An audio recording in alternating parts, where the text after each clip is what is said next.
오늘 작년 영성 훈련 수료식으로 모였습니다. 그리고 3.18 중보기도회로 모였는데요.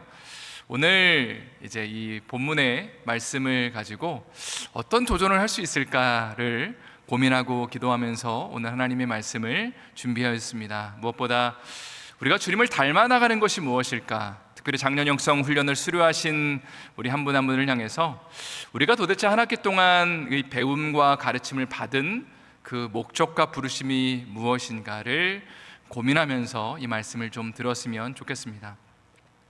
제가 좋아하는 말씀 중에 하나가 마태복음 11장 28절부터 30절의 말씀입니다. 한번 다 같이 읽어보도록 하겠습니다.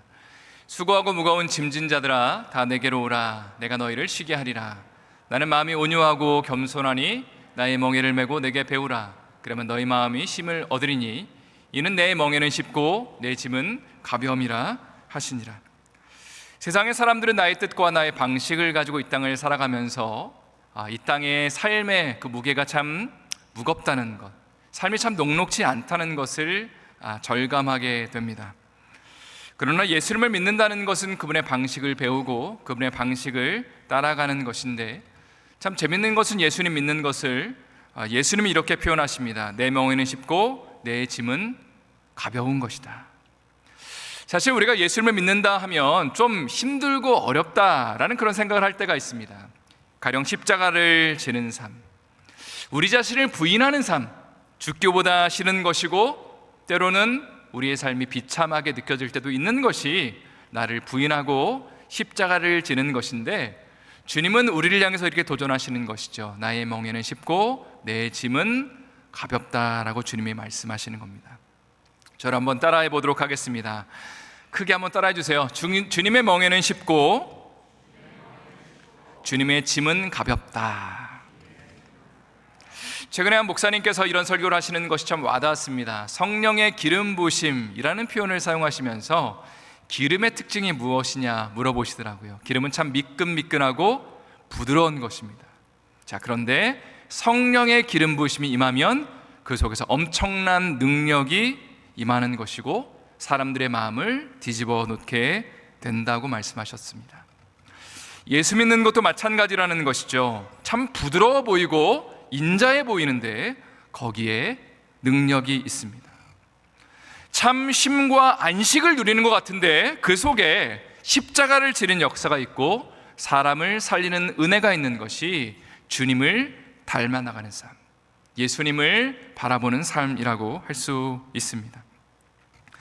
오늘 작년 영성 훈련을 수료하시는 분들을 향해서 또 이런 질문을 던지고 싶습니다. 그렇다면 우리가 바라봐야 되는 것들, 우리가 맺어야 되는 것들이 무엇일까요? 우리가 주님 앞에서 맺어야 되는 열매들이 무엇일까를 한번 우리의 삶에 우리가 질문을 하면서 오늘 말씀을 함께 나눠보기를 원합니다.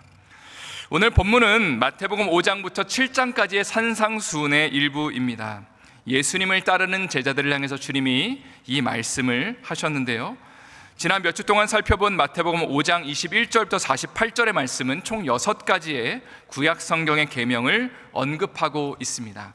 제가 시간 관계상 조금 본문들을 스킵했는데 6가지의 그 슬라이드를 띄워주시면 감사를 드리겠습니다. 총 6가지의 구약의 율법을 설명하시면서 바리새인과 서기관들은 이렇게 얘기하지만 나는 이 말씀을 너희가 이렇게 해석하길 원한다라고 말씀하시는 본문입니다. 오늘은 5번째 눈에는 눈, 이에는 이라는 이 율법을 예수님이 해석하시고 해설하시는 장면입니다. 고대 사회에는 탈리오법이라는 것이 있었습니다. 제가 한번 읽어드릴게요. 이게 뭔지. 피해자가 입은 피해와 같은 정도의 손해를 가해자에게 가는 보복의 법칙을 탈리오 법칙, 렉스 탈리오니스라고 한다. 우리말로는 동해보복법 혹은 반좌법이라고 하며 흔히 눈에는 눈, 이에는 이라는 말로 표현한다.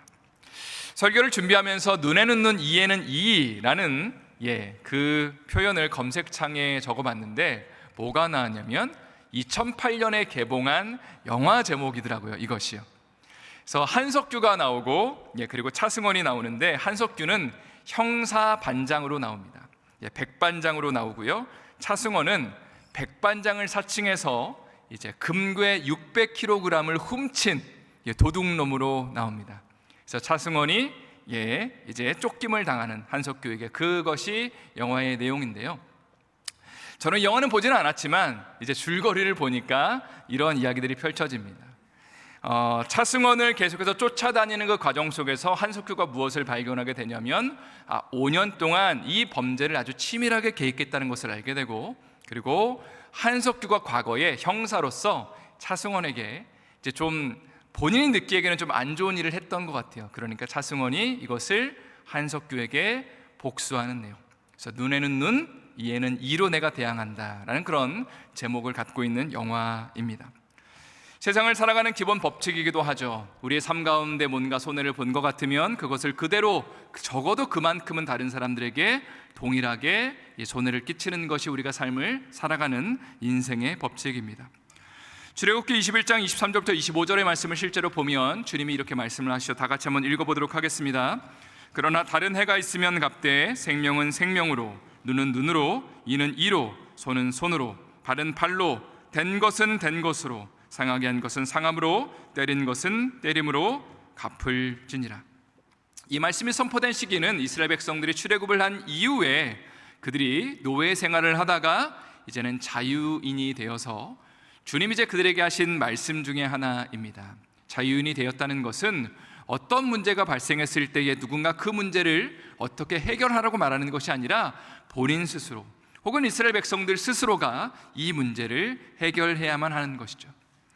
그러니까 사람의 분쟁이 발생했을 때에 무엇을 기준으로 이것을 판단할 것인가 라는 그런 질문이 왔을 때에 주님이 하나의 원칙을 알려주시는 것이 바로 누군가가 상대방에게 피해를 주었다면 그 피해를 준 만큼만 복수해야 된다라는 차원에서 이 말씀을 지고하고 계시는 겁니다. 여러분, 솔직히 누군가가 여러분을 한 대 친다면 여러분은 어떻게 반응하고 싶으십니까? 한 대만 그대로 치고 싶나요? 아니면 적어도 2대는 쳐야 된다라고 그렇게 여러분 생각하십니까? 여러분이 그 사람보다도 더 높은 위치에 있고 더 많은 권력을 갖고 있다면 어떻게 하시겠습니까? 내가 당한 것보다 더 많은 것들을 복수하고 싶은 것이 인간의 본성입니다. 그러나 하나님은 이렇게 명령하시는 것이죠. 눈에는 정확히 눈으로만, 이에는 정확히 이로만 갚아야 된다. 한마디로 개인적인 복수와 분노를 제한하고 통제하는 것이 바로 이 법의 목적입니다. 그런데 오늘 본문에 마태복음 5장 38절 말씀을 다시 한번 제가 읽어드리도록 하겠습니다. 또 눈은 눈으로, 이는 이로 갚으라 하였다는 것을 너희가 들었으나. 지금 이 말씀을 청중들은 이미 들었다는 것이죠. 누구 이야기를 들었냐면 이 말씀에 대해서 들었고 이 말씀을 해석하는 바리새인과 서기관들의 그 이야기를 들었다는 것입니다. 그런데 이 사람들은 이 법을 어떻게 해석했냐면 누군가가 너를 상하게 하면 그것만큼 마음껏 복수해도 된다라고 그렇게 가르쳤다는 것이죠. 사실 마틴 로이드 존스 목사님은 이 말씀을 이야기를 하면서 이렇게 해설을 하셨습니다. 눈에는 눈, 이에는 이라는 이 하나님의 말씀은 재판관이 누군가를 재판할 때에 적용하는 법칙입니다. 누군가가 어떤 문제를 가지고 왔을 때에 이 사람이 당한 것만큼만 그 사람에게 뭔가 되갚아 주는 것을 재판관이 판결하는 것이 이 법의 목적이라는 것이죠. 그러나 당시에 사람들은 이것을 개인적으로 적용해서 자기가 임의대로 내가 지금 피해본 것을 다른 사람들에게 되갚아야 하는 그런 좋지 않은 일을 반복했다는 것입니다. 예수님은 또 39절에서 이렇게 이어서 말씀을 하십니다. 참 부담이 되는 말씀인데요, 여러분 한번 함께 읽어보도록 하겠습니다. 나는 너희에게 이르노니 악한 자를 대적하지 말라. 누구든지 내 오른뺨을 치거든 왼편도 돌려대며. 저를 한번 따라하도록 하겠습니다. 악은 대적하되, 다시 한번요, 악은 대적하되 악한 자를 대적하지 말라. 성경은 우리에게 악을 대적하라고 명령합니다. 야고보서 4장 7절 말씀은 제가 읽겠습니다. 그런즉 너희는 하나님께 복종할지어다. 마귀를 대적하라. 그러면 너희를 피하리라. 악을 대적하고 하나님이 기뻐하시지 않는 것을 우리가 피하는 것은 하나님 기뻐하시는 일이지만 악한 자를 대적하는 것은 성경적이지 않다고 하나님의 말씀은 우리에게 요구합니다. 악한 자는 나를 괴롭히는 사람이고 나의 마음을 힘들게 하는 사람들을 가리킵니다. 주변의 사람들, 때로는 나의 배우자와 나의 자녀들이 될 수도 있습니다. 그러나 성경은 이들을 대항하는 것은 성경적이지 않다라고 이야기를 합니다. 그러면서 예수님이 하시는 말씀이 나는 너희에게 이르노니 39절 말씀입니다. 악한 자를 대적하지 말라. 누구든지 내 오른편 뺨을 치거든 왼편도 돌려대며. 자, 여러분 한번 상상을 해보십시오. 여러분이 오른손을 들어보세요. 그리고 누군가의 뺨을 치는 상상으로 한번 쳐보십시오. 그 상대방의 어느 편 뺨을 쳤나요? 지금 오른편이 아니라 왼편 뺨을 쳤습니다. 그런데 지금 오늘 본문에서는 상대방이 나의 오른편 뺨을 친다라는 표현을 사용하죠. 그러면 오른편 뺨을 치려면 내가 어떻게 쳐야 돼요? 이렇게 쳐야 됩니다. 이것은 고대 사회의 상대방을 굉장히 모욕하는 행위였다고 합니다.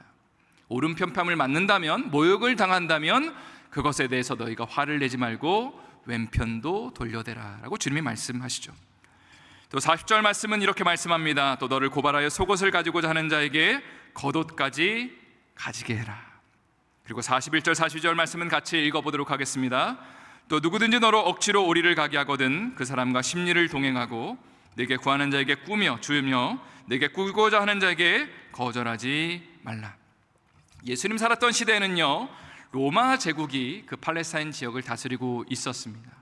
그러니까 거리를 나가면 T1권에 나왔던 것 같은데요, 거리를 나가면 이제 로마 군병들이 거리를 활보하고 있었습니다. 자, 근데 그 로마 군병들이요, 일반 그 시민들을 향해서, 이스라엘 백성들을 향해서 물건 같은 것들을 옮겨라라고 공식적으로 명령할 수 있었는데 그 옮기는 것의 한계를 정해준 것이 오리는 가능했다고 합니다. 영어 성경에서는 1마일이라고 그렇게 표기를 했는데 오리를 가게 하면 이제 이스라엘 백성들 입장에서는 굉장히 하기 싫었을 겁니다. 그것을 거절하지 말고 심리까지 가져라라고 주님이 말씀하신다는 겁니다. 이 말씀을 우리의 삶 가운데 한번 적용해 본다면 이런 비유를 해보면 어떨까요? 요즘에 남자, 여자 설립사 사인업을 하고 있는데 담당 교육자가 여러분에게 전화를 걸어서 집사님 이번에 설립사 사인업 하시죠? 그럼 어떻게 해야 돼요? 예, 목사님이라고 대답하면서 제가 조장까지 하겠습니다. 가령 이렇게 대답을 하라는 것입니다. 사실 오늘 말씀을 우리의 삶 가운데 적용하는 것은 상당히 부담스러운 것 같습니다. 왜냐하면 주님이 무한정 우리를 향해서 다 내어주라고, 상대방이 오리를 가자 그러면 심리를 가게 하고 속옷들 달라 그러면 겉옷까지 내어주라고 주님이 말씀하시는 것이 왠지 모르게 우리의 삶 가운데 이게 과연 가능한 것인가, 우리가 그렇게 질문을 할 수밖에 없는 본문입니다. 그리고 제가 설교 서두에서 나눈 것처럼 마태복음 11장 28절부터 30절의 말씀에 주님이 이렇게 말씀하셨잖아요. 내 멍에는 쉽고 내 짐은 가볍다. 예수 믿는 거는 뭔가 기쁜 거고 감사가 넘치는 거고 좀 쉬운 거고 그리고 가벼운 거야 되는데 주님은 오늘 이 본문을 통해서 우리에게 굉장히 무거운 짐을 우리에게 그렇게 지어주시는 것 같다는 것이죠. 마틴 로이드 존스 목사님은 이 말씀을 이렇게 접근을 하더라고요. 제가 이 설교집을 보니까 우리는 기본적으로 악에 대해서는 대항해야 된다라고 목사님은 우리에게 알려주고 있습니다. 가령 예수님이 십자가에 못 박히시기 전에 대제사장 안나스에게 신문을 받으셨을 때에 이렇게 주님은 대꾸하셨습니다. 내가 비밀스럽게 이야기한 것이 하나도 없는데 왜 나에게 질문하느냐, 나의 이야기를 들은 사람들에게 직접 물어봐라 라고 말씀하십니다. 그때 사람들은 이렇게 말했습니다. 네가 감히 대제사장에게 이렇게 대답하냐라고 예수님을 뭐라고 했습니다. 그러니까 예수님은 신문을 하는 대제사장을 향해서 고분고분하게 대하지 않으셨다는 겁니다. 또 사도행전 16장에 가보면 사도 바울은 빌립보 감옥에서 나온 이후에 이렇게 말을 합니다. 로마 사람이 우리를 죄도 정치 않고 우리를 때리고 가두었는데 이제는 가만히 내보내는 것은 도리가 아니다.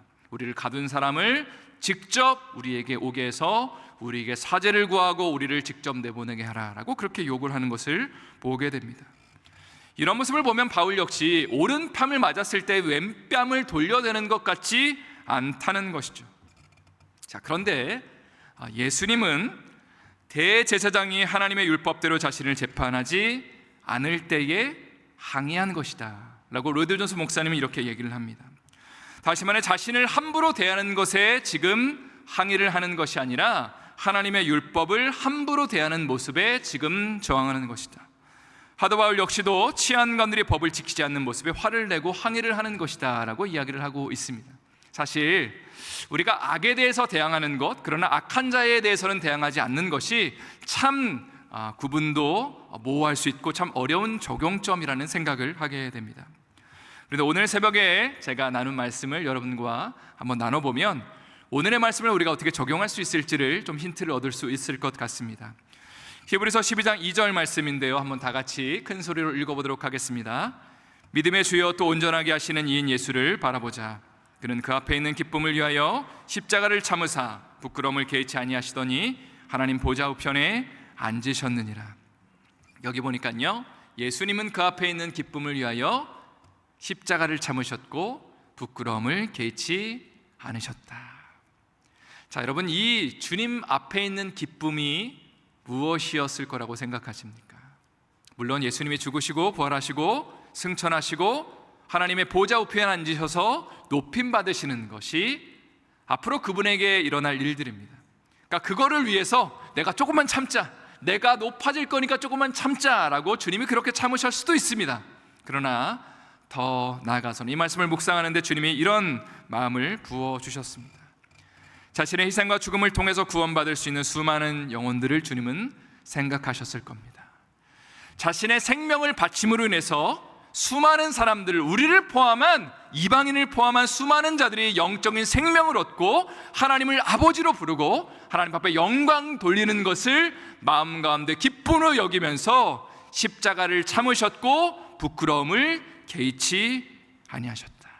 한마디로 하나님이 기뻐하시는 그 기쁨을 위해서, 열매를 위해서 자신의 자존심을 접고 주님이 기뻐하시는 십자가를 지셨다는 것입니다.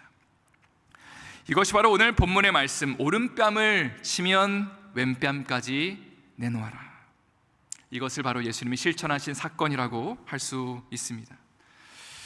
여러분, 오늘이 벌써 12월 며칠인가요? 12월 6일입니다. 여러분과 저 사이의 거리가 너무 멀어서 잘 소리가 안 들리는데 12월 6일입니다. 11일이 지나면 무슨 일이 있죠, 여러분?